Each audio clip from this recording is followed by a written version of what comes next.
চোখেরই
তিনটি কারণে তিনটি সুযোগে তিনটির যে কোনো একটি যদি কারোর মধ্যে থাকে তাহলে সেই মানুষের আমল নামায় সওয়াব লিখে হতে থাকে।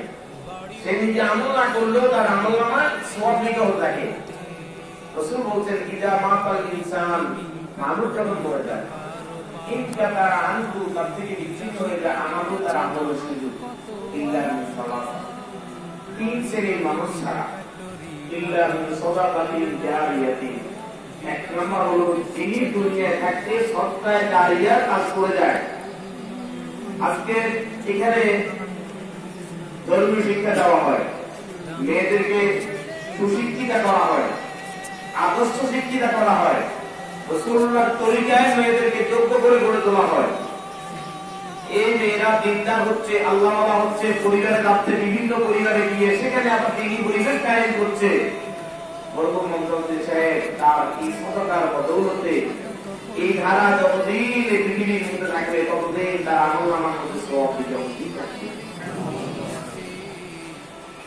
আর এলমে ইউনতা পাবে। দ্বিতীয়ত এলমের খেদমত করে গেলে ওই শিক্ষক নয়, শিক্ষকতা উনি করেন নাই, কিন্তু এখানে এলমের খেদমত হওয়ার জন্য ওনার মানসিকতা, ওনার চিন্তা, ওনার প্রচেষ্টা, ওনার উৎসাহ উদ্দীপনা শিক্ষকদেরকে উৎসাহ জুগিয়েছে, প্রতিষ্ঠাতাকে উৎসাহ জুগিয়েছে, পরিচালককে উৎসাহ জুগিয়েছে। তাদের এখানে এলমের যত চর্চা হবে এলমের সওয়াব কিন্তু উনি পেতে থাকবেন। এবং এখান থেকে দাঁড়িয়ে কেউ যদি অন্য কোনোখানে এলমের চর্চা করেন সেখানেও তার সওয়াব হবে, উনি তাকে পেতে থাকবেন। আওয়ালাদিন সালেহিয়া দুলা আল্লাহ সকল এটাও না থাকে আল্লাহ তাআলা কবুল করেছেন। ওনাকে আল্লাহ তাআলা নেক সন্তান দিয়েছে, নেক সন্তানের ঘরে আবার প্রজন্ম দিয়েছে, তারাও নেককার, তারা দিনদার, তারা আলেম, তারা আমলী। এই সওয়াব গুলিও নিতে তিন ধারায় আল্লাহ তাআলা ওনাকে সওয়াব বকশিশ করতে থাকবে, উনি সওয়াবের অংশগ্রহণ করতে থাকবে, সওয়াবের অংশীদার করতে থাকবে। আমরা আশাবাদী আল্লাহ তাআলা ওনাকে মাফ করবেন। আমি আজকে ওনার মৃত্যুতে আমি অত্যন্ত ভারাক্রান্ত, অত্যন্ত মর্মাহত ব্যথিত। কারণ ওনার আচরণগুলি আমাকে বারবার নাই নিত। তিনি আমাকে এত মায়া করতেন, এত আদর করতেন, এবং প্রায় সময় উনি আমার খবর নিতেন। তো আজকে ওনার চিনতে গেলাম অত্যন্ত ব্যক্তিগত মতামত। আল্লাহ বিধান, এই বিধান লঙ্ঘন করার সুযোগ কারণে আমরা সকলে মিলে আজকে প্রাণ ভরে দোয়া করি আল্লাহ তাআলা মানুষ হিসেবে গুণাকে দয়া করে মাফ করে দেন, এবং ওনার জীবনে একটা পুত্র নেক আমল যদি থাকে আল্লাহ তাআলা দয়ার নজরে ওনার নেক আমলগুলি কবুল করে এই উসিলা ওনাকে আখিরাতের প্রতিটি মঞ্জিলে নাজাতের ব্যবস্থা করে দেন। জান্নাতুল ফেরদাউসের উচ্চ মাকাম আল্লাহ তাআলা পারে দান করুন, এবং আমরাও যেন এরকম নেক কাজ করে, এরকম দিনী কাজ করে, এরকম দিনী পরিবেশ পড়ার জন্য সহযোগিতা করে আল্লাহ ওয়ালা হয়ে দুনিয়া থেকে বিদায় হতে পারি। আল্লাহ তাআলা আমাদের সকলকে তৌফিক দান করুন।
ভিডিও পেতে আমাদের ইউটিউব চ্যানেলটি সাবস্ক্রাইব করে পাশে থাকা বেল বাটনটি ক্লিক করুন এবং ভিডিও সম্পর্কে আপনার যে কোনো মতামত কমেন্ট করে জানিয়ে দিন আমাদেরকে। ধন্যবাদ সবাইকে। সত্যের সন্ধানে সব সময় সবখানে কাজী টিভি।